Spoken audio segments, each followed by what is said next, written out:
Improve کرنے کی ضرورت ہے. جو لوگ یہاں تک نہیں پہنچے ان کو اسکلز بڑھانی ہوگی. یہ جو را لیبر ہماری بیچارے مزدور سارے مڈل ایسٹ کے اندر گئے ہوئے اور ہمارا اتنا سارا بوجھ اٹھاتے ہیں, اپنی محنت مزدوری کے پیسے پاکستان واپس بھیجتے ہیں, ہماری فارن ایکسچینج ڈپینڈنسی بھی ان کے اوپر بہت ہے. تو میں سمجھتا ہوں کہ ان کو بھی اسکلز اگر ہوتی تو وہ ہائر لیول جاب کر رہے ہوتے. ایک انسکلڈ مین پاور جو ہے وہ صرف وزن اٹھانے تک محدود ہے. تھوڑی سی اسکل دے دیجیے تو ڈرائیور کنڈکٹر یہ تھوڑا سا امپروو کر جاتا ہے اپنی روزی کے بنانے میں. لہٰذا اسکلز جتنی دیں, ایک تو پاکستان کی ضرورت ہے کہ جن کو پڑھایا نہیں ان کو ہم اسکلز ہیں, جن کو پڑھا دیا جہاں تک پڑھا دیا ان کو امپرووڈ راستے کھولے, اور جو آپ کی حد تک پڑھ گئے ان کے لیے اب ضروری ہے کہ وہ معاشرہ کریٹ کریں جہاں پر آپ بھی پیسہ کمائیں, دوسروں کو بھی راستہ دیں. اچھا ایک ارجنسی ہے, ارجنسی میں پرائرٹی ہے, راستے نکلتے ہیں ارجنسی میں. آپ نے کووڈ-19 دیکھا, پرائرٹی تھی, ارجنسی تھی, اسپتال کیمپس لگائے گئے, سارا ملک جو ہے وہ بینڈ اوور بیکورڈ کر کے اس نے اس مسئلے کو ہینڈل کیا. تو اب جب کووڈ چلا گیا اور آپ کو مبارک ہو کہ کتنی کامیابی سے پاکستانیوں نے کووڈ کا مقابلہ کیا, اپنی مسجدیں کھلی رکھی اور اپنا جو حال ہوا ہندوستان میں وہ پاکستان میں نہیں ہوا, صرف اس وجہ سے کہ آپ نے فیصلے صحیح کیے. کریڈیبل ہے. یعنی یہاں ہر وقت رونا یہ چلتا رہتا ہے کہ یہ نالائق ہو, تم ایسے ہو, تم ویسے ہو. یہ آپ کی اسٹرینتھ ہے, آپ کی اسٹرینتھ ہے. اور بھی ہیں, میں جب وہ گفتگو کرتا ہوں تو سر جاتا ہوں, میں گنا دوں آپ کی اسٹرینتھ ہے کہ جناب آپ فلنتھروپی کار خیر میں پاکستان بہت آگے. زلزلہ آ جائے, پاکستانی جس طرح سے کام کرتا ہے, دنیا کی کم قومیں مدد کرتی ہیں, اپنی قوم کی سیلاب آ جائے تو آپ کرتے ہیں. ایون پناہ دینے جائے تو آج یورپ پناہ گزینوں کو اپنے آنے نہیں دیتا, سمندر میں ڈوبنے دیتا ہے. یہ آپ ہیں بڑے دل والے پاکستانیوں جنہوں نے 40 لاکھ لوگوں کو 40 سال پناہ دی. آپ کی اسٹرینتھ کے اندر یہ ہے کہ آپ نے دہشت گردی کا مقابلہ کیا, دنیا فیل ہوئی ہے, سپر پاورز فیل ہوئے ہیں, آپ نے مقابلہ کیا, تو آپ کی اسٹرینتھ بہت ہیں. یہ ایک ڈپریشن چلتا رہتا ہے کہ جی ہم ایسے ہم ویسے, ہم بہت ہی اچھے ہیں. صرف اچھی قیادت اور اچھے فیصلوں کی ضرورت ہے. تو میں یہ سمجھتا ہوں کہ یہ جو میں نے آپ کو مثال دی کووڈ کی اور سب کچھ, تو ایمرجنسی ہے, ایمرجنسی علم کی ہے اس وقت, اور وہ آپ کے ذریعے پھیل سکتا ہے. ایمرجنسی میں نے آپ کو مثال دی کہ اے آئی کی مثال دی کہ جو شادی کے اندر وہ آرگومنٹ اتنا نہیں چلے گا, مگر ویسے آپ کو مثال دوں کہ جیسے یہ بجلی آئی نا, جس زمانے میں بجلی آئی تو ہر انسان کے ہر ٹول میں فٹ ہو گئی. یعنی اگر وہ بڑھئی کی آری تھی تو وہ بجلی کے ساتھ چلنے لگی, برما تھا, ڈرل تھی تو وہ بجلی کے ساتھ چلنے لگی, تو بجلی ہر ٹول میں فٹ ہو گئی. اے آئی کیا ہے لوگ سمجھتے نہیں ہیں, بڑی عام سی کیفیت ہے, اور صرف یہ اس کا آئی ٹی کے طلباء سے تعلق نہیں ہے. اے آئی بھی ایک ٹول ہے جو ہر چیز میں فٹ ہو رہا ہے دنیا میں, چاہے وہ سبزی سپلائی ہو, دکان سے گھر تک سبزی پہنچ جائے, دکان سے گھر تک گوشت پہنچ جائے, ہر ٹیکنالوجی کے اندر, ہر چیز کے اندر, ہر کام کے اندر, ہر سپلائی چین کے اندر اے آئی اب شامل ہے.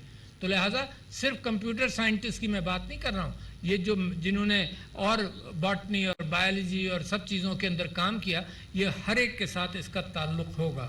تو لہٰذا پاکستان کے اندر سخت ضرورت ہے کہ ہم چیزوں کو اپنائیں اور تیزی سے اپنائیں. تو وہ جو چیف منسٹر صاحب سے اور میں حکومت سے اور آپ سے سب سے کہتا ہوں کہ جب بھی میں یہ بات کرتا ہوں کہ یہ کرنا ہے تو لوگ کہتے ہیں جی ہم کر رہے ہیں. اچھا میرا تو یہ ایشو ہی نہیں ہے کہ آپ کر رہے ہیں, میں کوئی نئے خیالات تھوڑی رکھ رہا ہوں آپ کے سامنے, میں صرف اس تڑپ کا اظہار کر رہا ہوں جو پریسیڈنسی سے میں محسوس کرتا ہوں, اس تڑپ کا اظہار کر رہا ہوں کہ ایکسیلیٹر پر پیر دباؤ. کوئی صدیوں گزار دو گے ترقی کرتے ہوئے, ایسا نہیں ہو سکتا. سونا آپ کو مانگ رہا ہے, سونا آپ کے یہاں موجود ہے. میں یعنی پھر کیا کرتے ہیں, پھر یہ کہ دوسروں کی نظریں آ جاتی ہیں اس سونے پر. اگر آپ سارے اس کے اندر مشرق وسطیٰ کے اندر دیکھیں تو سونا زمین میں تھا, برا حال تھا عرب ریگستان کا, مگر جب باہر والوں نے دیکھا کہ سونا ہے تو وہاں پر لوگوں نے نکالنا شروع کیا اور لوٹنا شروع کر دیا, اور ان کی قومیں اس سونے کو استعمال کرنے کے لیے آج تک کوشش کر رہی ہیں کہ ہم انڈیجنس بڑھائیں. میں سعودی عرب کی مثال دیتا ہوں, بڑی اچھی پالیسی سعودیائزیشن بائی 2030 کرنے کی نیت ہے کہ اپنے لوگوں کو قابل بنائیں. یہاں اگر آپ خود قابل نہیں بنیں گے تو دوسروں کو بلانا پڑے گا. جب دوسرے آئیں گے تو پھر وہ معاشرے کے اندر وہ ٹینشن بھی پیدا ہوتا ہے کہ جی ان کو ریزیڈنسی نہیں دینی, ان کو نیشنلٹی نہیں دینی. سارے عربستان میں نیشنلٹی نہیں دی جاتی, تو لہٰذا اپنے لوگ خود اپنا سونا خود ہینڈل کرو. معدنیات کے اعتبار سے گلگت بلتستان بڑا رچ صوبہ ہے, ٹورزم کے حوالے سے بڑا رچ صوبہ ہے, ایگریکلچر کے حوالے سے, پھل فروٹ کے حوالے سے, ہر چیز کے اعتبار سے. آپ کو 2 ریسورسز چاہیے, ہیومن ریسورس, انٹلیکچوئل ریسورس. یہ یونیورسٹی ذمہ دار ہے, نمبرز بڑھائیں گے, اور آپ کو فائنینشیل ریسورسز کی ضرورت ہے. دونوں کی ضرورت یقیناً ہے, تو دونوں پہیے ساتھ ساتھ چل سکتے ہیں. باہر سے پیسہ بھی آ جائے اور باہر سے لوگ بھی آ جائیں تو وہ آپ نے جو کرنا ہے تو آپ نے اپنا کام مکمل نہیں کیا. تو میں یہ سمجھتا ہوں کہ ان چیزوں کے اعتبار سے صرف آپ کے سامنے ایک تڑپ کا اظہار کر رہا ہوں. دیکھو تمہارے لیے زندگی پوری کھلی ہوئی ہے آگے.